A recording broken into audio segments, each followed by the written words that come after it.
Hey everyone, it is Meal Prep Sunday. In case you didn't know that, it is a holiday weekend, but it's still Sunday today. That means we still have one more day tomorrow, woohoo! But that doesn't mean that I didn't have to do prep this week, because we still got to eat, right? And I don't feel like doing like takeout pizza for 3 days in a row. Husband probably would love that. Don't tell him it was a possible option, because it's not. Anyways, we did meal prep today. I'm a little later than I thought I was going to be because life happens, right? That's what happens. Meal prep, there's like 75 things that happen, including what happened, 2 poopy diapers, a couple FaceTime calls with family. So I was a little delayed, but it's okay because it's done now. But we, of course, have the usual suspects, eggs for breakfast. They're a little darker this week because I actually put them in the pan after I sauteed some veggies. So I didn't wash the pan in between because it's okay, because onions and peppers taste great with eggs, at least at our house. So I saved some dishes there because I didn't bother washing them in between. I just made sure all the little bits and pieces got out so that they didn't burn, because burnt veggies and eggs, not so good. Also, if you didn't catch my story last night, I actually made a potato pizza. And as weird as you think that is, it was delicious, by the way. But I actually used the leftover sliced sweet potatoes and regular potatoes and onions that I put on that pizza, and I put it in here. And then I just topped it with some scrambled eggs. And hello there. And so I've got my egg bake, and it got a little brown around the edges because I was busy and the timer went off, and I was like, oh, I'll get it in a minute. Yeah, I totally forgot. Always reset your alarm when you are thinking, oh, I'll just grab it in a minute, because you might forget your eggs. But it's fine. They're actually not really overcooked.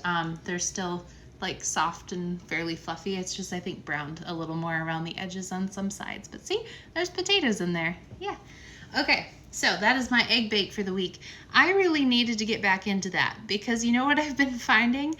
When I don't have that prepped, I don't eat breakfast, or it's like a hassle for me to eat breakfast. So this way, I literally just have to pick a little piece up and put it in the microwave. Or if I'm really in a rush, I mean, cold eggs are fine, right? Sure. I don't know. I usually warm it up, but it's probably fine. So our breakfasts are taken care of for the whole week. Easy peasy. Lunches are next, and we actually did a I guess it's a family recipe. I tweaked it a little though. So it's sort of so excited for mine this week. Yeah, egg bakes are so quick and easy. Plus, if you have veggies in your fridge like I did, I just threw them right in there, and that's it. So now I don't have any food waste from them. All right, lunches this week. Sweet and sour chicken. Like I said, sort of a family recipe, but I tweaked it just a little bit. And I used a little less sugar and a lot less vinegar, because last time I made it, it was just a little too bitey for me.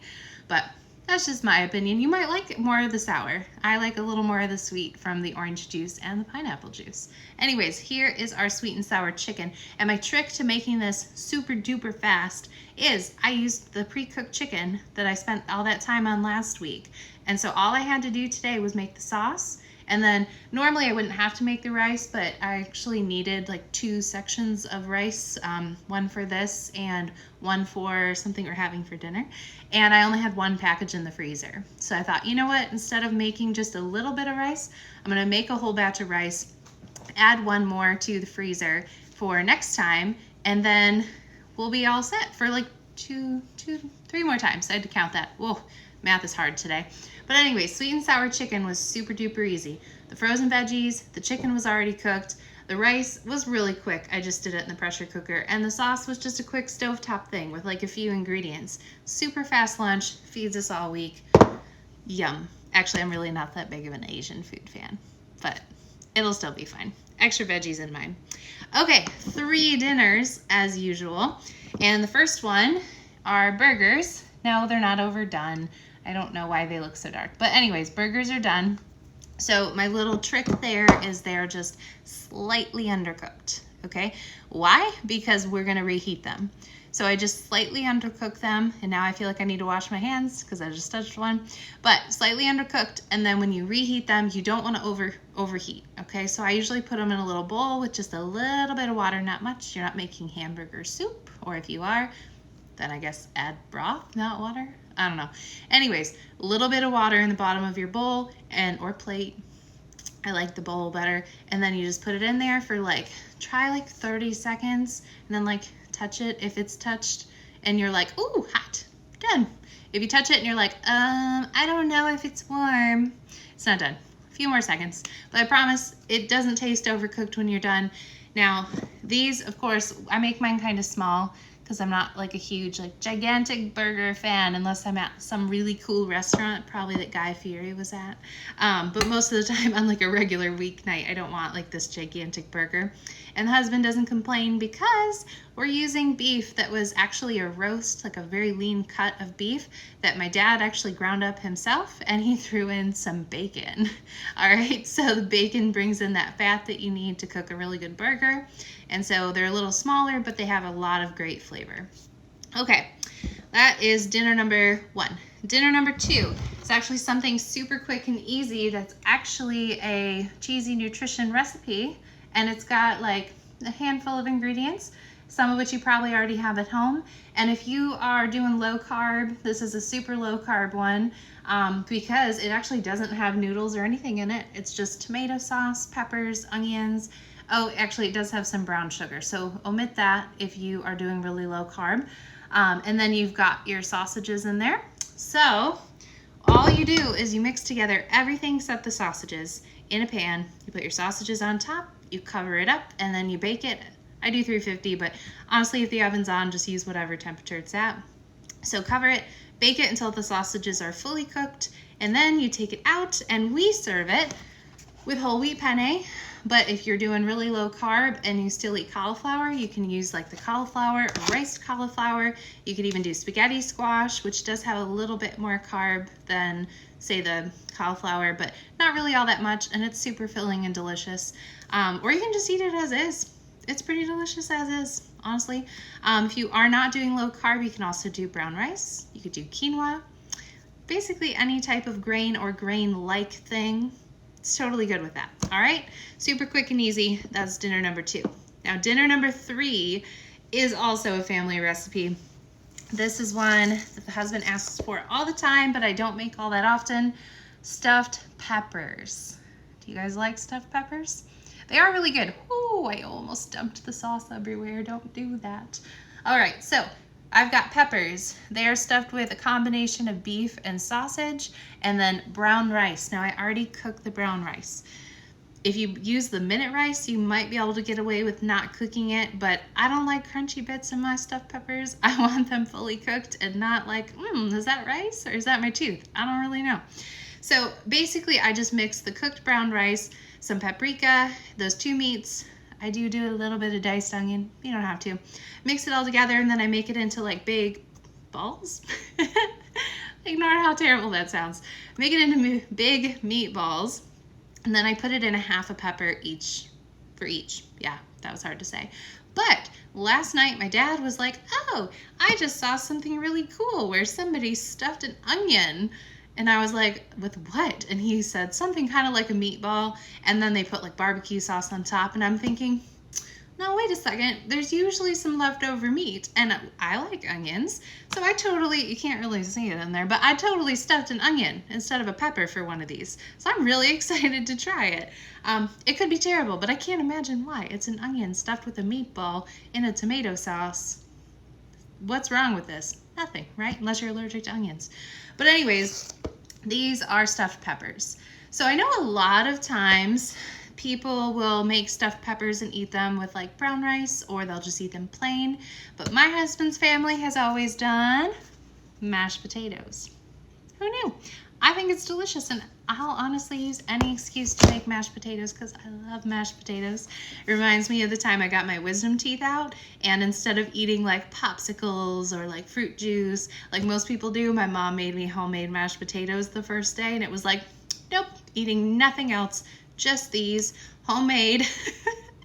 So thanks, Mom, because they were great. But anyways, every time I make mashed potatoes, that's what I think of. Speaking of mashed potatoes, I did them a little bit differently, but I did actually make mashed potatoes in our, it's like Biba, I don't know how to pronounce it. It's not Bieber, okay, it's not the Biebs, but it is mashed potatoes, but just the potatoes for the little man this week. So yeah, all I do is I cook it in here, and so it steams it, and it actually retains pretty much all the nutrients because you're then using the water to blend it. So we get this nice, perfect blend. Like, look at that swirl. It's kind of fun. It's kind of fun making baby food. But anyways, he did really well with mashed potatoes this time. But when we tried peas, they didn't really like blend up well enough. So we thought we could like fork mash them and then mix them in with the mashed potatoes. Maybe he'll actually get some peas this time. But that's kind of what's on the plan for this week for him. And so it actually coordinates with what we're eating when we have the mashed potatoes. So it'll be like we're actually having something together.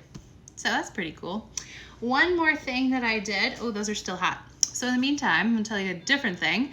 I'm trying something new this week. We have extra mashed potatoes. I did this on purpose. I made a double batch of mashed potatoes. I guess triple if you count the little mans. But I made a double batch of mashed potatoes because next week we're having what we call flautas. And it's basically a tortilla with roasted vegetables, mashed potatoes, my mom's gonna hate this, some corn and some cheese. And we roll them up like burrito style, and then we put them in our air fryer, and so they get all crispy on the outside and the cheese melts. Oh, it's so good. Anyways, we need mashed potatoes, right? But I'm already making mashed potatoes today, and so I'm gonna try freezing them. I've never frozen mashed potatoes before. I can't imagine it's not going to turn out. My guess is that when I take it out of the freezer and first I'm going to defrost it. But once I need to like reheat it, I probably am going to need to add a little bit of milk or butter, or maybe my mom said I might have to like actually drain them a little. So I'm not really sure, but keep posted. Nope, I will keep you posted on how this goes, because the next time you have leftover mashed potatoes, if this works, don't worry about throwing them out or like stuffing yourself silly, unless that's what you really want to do. This way, hopefully you can freeze them and then have them in a couple weeks. So I'll let you know. Keep an eye on my stories. Lastly, this is gonna still be hot. You know what, I don't feel like burning myself. I'm gonna use a hot pad. All right, I also grabbed some frozen cookie dough. Okay, hot. Okay, grab some frozen cookie dough from the freezer. It's a good place to keep frozen cookie dough.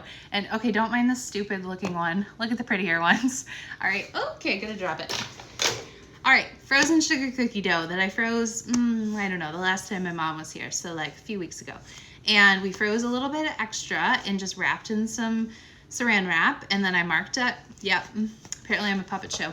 Then I marked it with a marker to say what date I put it in there, and then we just let it sit in there. Now, of course, we've had a new freezer in the meantime, so I think it probably defrosted a little bit at one time, but shh. Anyways, I got it out last night. I put it in the fridge. It defrosted all night. And today, when I wanted to make cookies, all I had to do was get out my little mat, put some flour on it, get out the rolling pin, get the pan ready. Oven was already on, because Grandma always says when the oven's on, that's when you make everything. Okay, so I just put them in the oven for like, I think it was like 10 minutes, because I actually cut them a little thicker than normal. Oh, come on. Here we go. So, fresh sugar cookies that took me like no time at all. It was longer in the oven than it was to do anything else. And because I don't have cookie cutters, because I actually gave them to my mom since I never used them, I don't know what I did with it. It's over on the other counter, but I actually used the lid from the spaghetti sauce that I used in these sweet and saucy sausages. So obviously washed. Don't be gross, guys. Wash it out first. But I washed that, and I actually just used that to cut out my cookies. So they're nice and uniform, nice round uniform cookies, but I didn't have to like use a fancy cookie cutter. So if you don't have cookie cutters and you want sugar cookies, you can use a jar lid. You can use a lid from something else. Maybe you have a water bottle lid that doesn't have like any crazy ridges on the inside, like one that snaps on. You can use just about anything, okay? Just make sure it doesn't have icky stuff on it still. Wash it, yeah. Otherwise, you're gonna have like spaghetti sauce sugar cookies, which sound revolting. I'm good about sweet and salty, but that's awful. All right, so that's what we're having this week. That's a lot of food, right? I'm pretty excited for the sweet and saucy sausages and the burgers. Stuffed peppers are delicious, but I'm pretty darn excited to try the stuffed onion. So thanks, Dad, for that cool idea. And yeah, I think little man's gonna be happy too with his mashed potatoes. Yeah? Actually, I can hear him talking now. So he's already excited. I hope all of you have a wonderful hopefully still one more day left of your weekend, and have a great day. And if you need help with meal prep or meal planning, don't forget you can always send me a message. I can talk you through whatever problem you're having. We can see if I can help you personally. I'm, kind of your free resource here. So check me out, all right? I'll see you guys next time. Bye.